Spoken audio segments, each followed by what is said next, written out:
tous, merci d'être au rendez-vous d'Économie Le Max sur i24 News. Au programme aujourd'hui, une véritable extorsion pour le Premier ministre britannique David Cameron.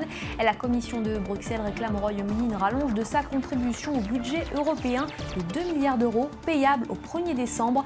Londres, scandalisé, refuse de payer l'addition. Le gouvernement libanais devrait procéder à une mission d'eurobond d'une valeur de 450 millions de dollars avant la fin de l'année afin de couvrir les besoins de financement du pays. En cause, une décélération de l'activité économique due à l'incertitude persistante sur le plan local et régional.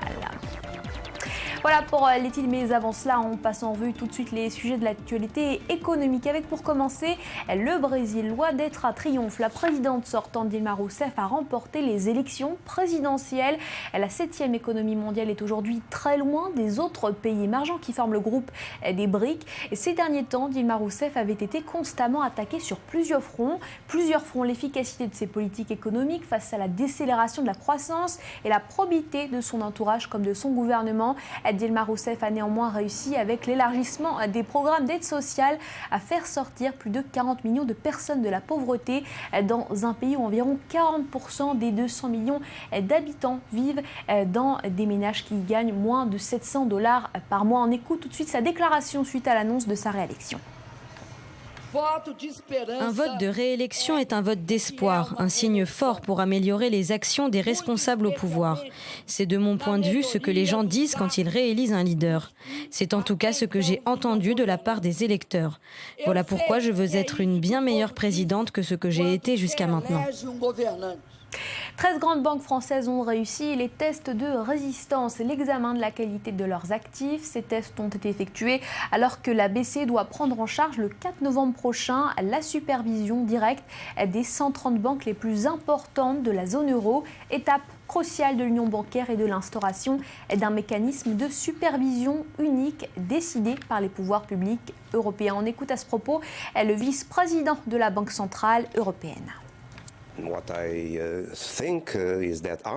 Ce que je pense, c'est qu'après ces tests, les banques se sentiront beaucoup plus à l'aise pour réduire les contraintes au crédit qu'ils utilisaient auparavant parce qu'ils voulaient être prudents.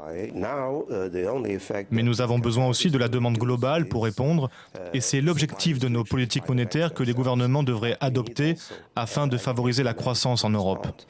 Tout ceci de sorte que ces deux éléments combinés puissent produire les résultats que nous souhaitons. Les négociations sur l'accord de partenariat transpacifique, traité multilatéral de libre-échange entre 12 pays et visant à intégrer les économies des régions Asie et Pacifique ont fait des progrès significatifs ce week-end, mais un écart demeure entre deux d'entre eux, le Japon et les États-Unis, sur la question de l'accès au marché. D'autres obstacles également subsistent. On écoute le représentant américain. Nous avons fait des progrès considérables, mais évidemment, certaines questions doivent être éclaircies. Nous n'avons pas encore atteint d'accord définitif sur l'accès au marché et il y a encore du travail à faire avant que nous puissions dire que nous sommes satisfaits. Au lendemain des élections législatives en Ukraine qui ont donné grand gagnant les partis pro-européens, l'heure est aux consultations pour former une coalition. Objectif, poursuivre la voie qui mènera au processus de paix dans l'est du pays. Mais en attendant, cette élection n'a que peu d'effet sur l'économie. Le rouble, plombé par la crise ukrainienne et la baisse des cours du pétrole, a battu ainsi ce lundi de nouveaux records de faiblesse face à l'euro et au dollar. On écoute le Premier ministre ukrainien. La base de la nouvelle coalition est la volonté de rapprochement avec l'Union européenne. Et c'est ce qui doit être la base de l'accord de coalition. Plus de 10 000 Hongrois ont manifesté ce dimanche à Budapest pour exiger le retrait d'un projet du gouvernement du Premier ministre Viktor Orban de taxer l'utilisation d'Internet, une mesure destinée à renflouer les caisses de l'État que ces détracteurs considèrent comme antidémocratique. Les organisateurs de cette manifestation ont déclaré que selon eux, cette taxe visait en réalité à restreindre les critiques faites sur le web contre le gouvernement de Viktor Orban, souvent accusé d'autoritarisme. On écoute une manifestante. Le gouvernement n'a pas pu complètement stopper la liberté d'expression avec la loi sur les médias en 2010. C'est pourquoi aujourd'hui, ils créent cette taxe Internet. Ils vont rendre l'usage d'Internet plus cher pour les gens, alors que plus de 4 millions de personnes vivent ici sous le seuil de pauvreté. Et ces gens auront beaucoup de mal à payer la taxe, même si elle n'est que de 2 €. Israël fournira pour 525 millions de dollars d'équipements militaires à l'Inde, qui a préféré l'offre israélienne plutôt que l'offre américaine pour se fournir en missiles et en lance-roquettes. Cette vente intervient après une décision de modernisation de l'armement vieillissant du pays. Il est aussi le résultat de tirs récents le long de la frontière entre l'Inde et son rival, le Pakistan.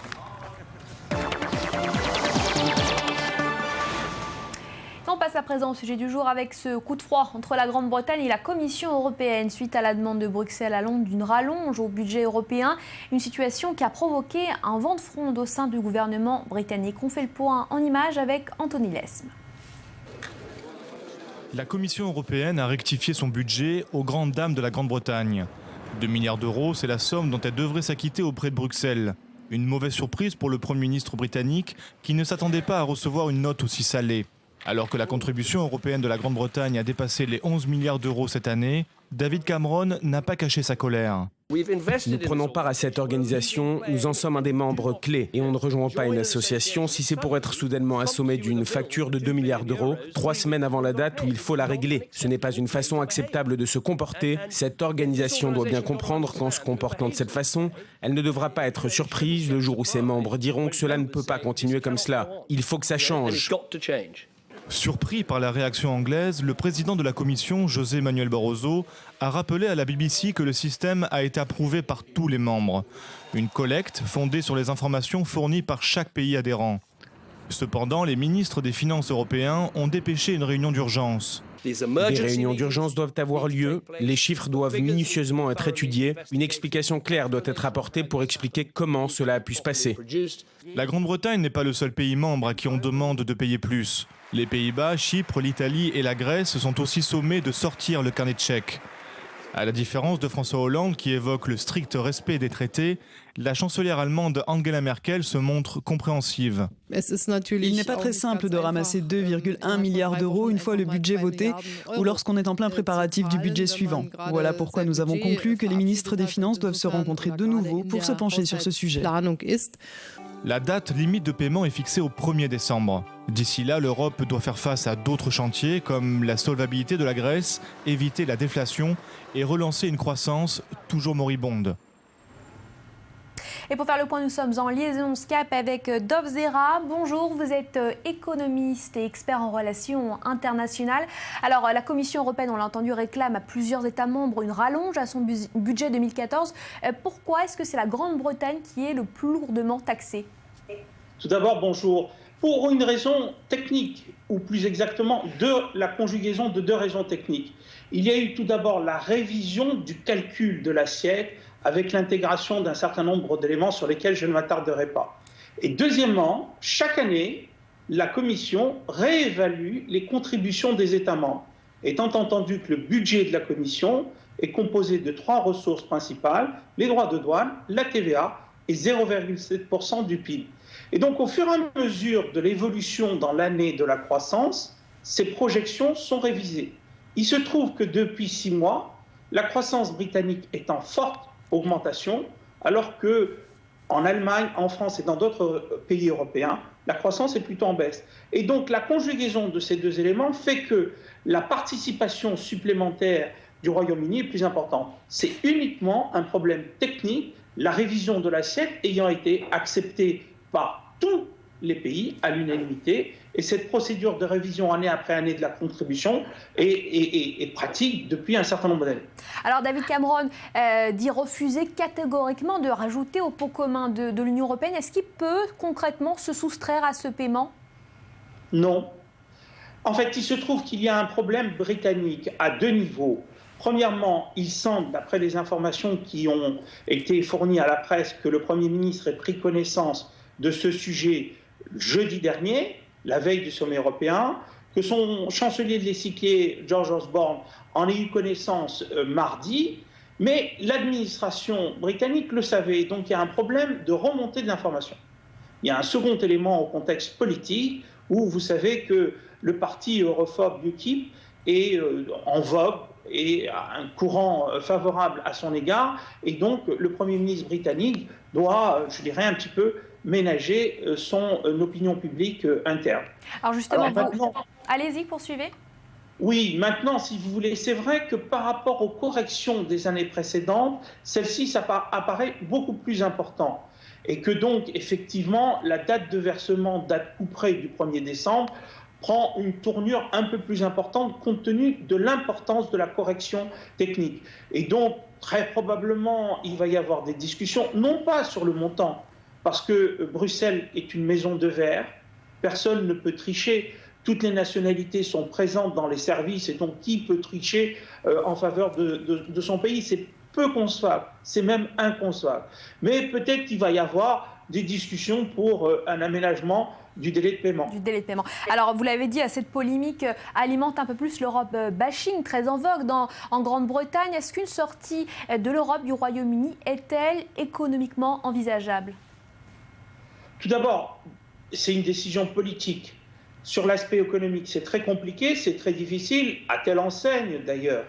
Lorsqu'il y a eu la campagne électorale dernièrement sur le référendum concernant l'indépendance de l'Écosse, Londres, les responsables londoniens, David Cameron en tête, insistaient sur le fait que l'Angleterre le Royaume-Uni n'allait pas sortir de l'Europe parce que les Écossais, eux, veulent y rester. Donc ça serait un peu surprenant de changer de position. Deuxièmement, les économies sont aujourd'hui tellement entremêlées qu'il est difficile de s'en sortir. En tout état de cause, ce n'est pas sur un sujet de ce type, sur un sujet technique, quel que soit le côté désagréable du montant de la correction à 2,1 milliards, quelle que soit la soudaineté de l'annonce de cette correction, ce n'est pas sur un sujet de ce type que le Royaume-Uni va sortir de l'Europe.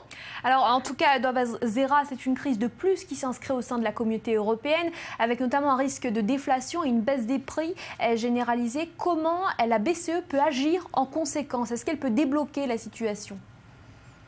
Une crise de plus, vous savez, ce sont des discussions, ce sont les négociations multilatérales. L'Europe en connaît de nombreuses. Est-ce une crise? Je ne suis pas sûr, c'est une négociation un peu compliquée, un peu tendue, compte tenu du contexte interne. Voilà. Alors maintenant, l'Europe aussi est en train de chercher une sorte de policy mix de macroéconomie, de politique macroéconomique. Comment continuer à résorber les dettes publiques, parce qu'on est dans un problème de surendettement des États, sans pour autant, je dirais, rentrer en récession. Et c'est ce que la Banque centrale européenne essaye de faire, et notamment par l'intermédiaire des 300 milliards d'euros qui sont mis à disposition des grandes banques européennes. Merci beaucoup, Dov Zera, pour toutes ces explications. Et on passe au deuxième sujet du jour. L'économie libanaise a perdu 17 milliards de dollars depuis le début de la crise syrienne, soit 9% du PIB cumulé sur la période couverte, selon l'Institut de la finance internationale. Face à cette situation, le gouvernement libanais devrait procéder à une émission d'eurobonds d'une valeur de 450 millions de dollars avant la fin de l'année. L'eurobond qui est, pour rappel, une émission d'obligations dans une monnaie différente de celle du pays qui l'effectue. Éric Berdugo. Nous allons émettre environ 450 millions de dollars d'ici la fin de l'année pour financer les besoins du pays. Couvrir les besoins du Liban, c'est la requête du ministre des Finances libanais auprès du Parlement. Cette somme émise en eurobonds pourrait être multipliée par 10 lors des 3 prochaines années pour atteindre 4,4 milliards de dollars.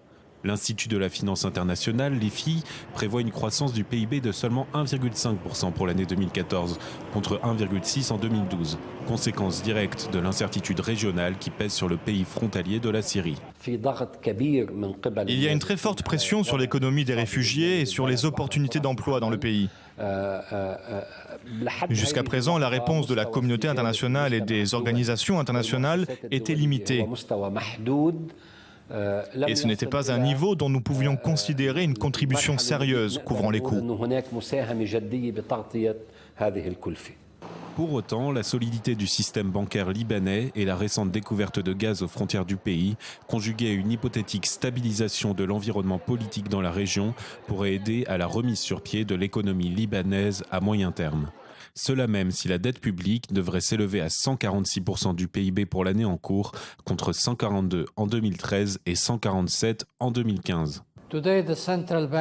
Aujourd'hui, la Banque centrale a des liquidités qui dépassent 38 milliards, ce qui est historique, et cela sans compter la valeur de l'or. Nous sommes donc en position de force sur les devises, ce qui nous permet d'initier et de mener des programmes qui peuvent être utiles pour le développement économique et la stabilité sociale. Mais l'instabilité régionale freine les investissements privés étrangers et le tourisme local. Le 25 octobre dernier, l'armée libanaise et les militants islamistes se sont encore affrontés dans le nord du Liban, à Tripoli. D'après l'IFI, la crise syrienne aurait coûté 17,1 milliards de dollars au Liban, soit près de 9% du PIB sur la période 2011-2014. Et c'est la fin d'Économie Le Mag. Merci de votre fidélité. Restez avec nous sur i24 News. L'info continue.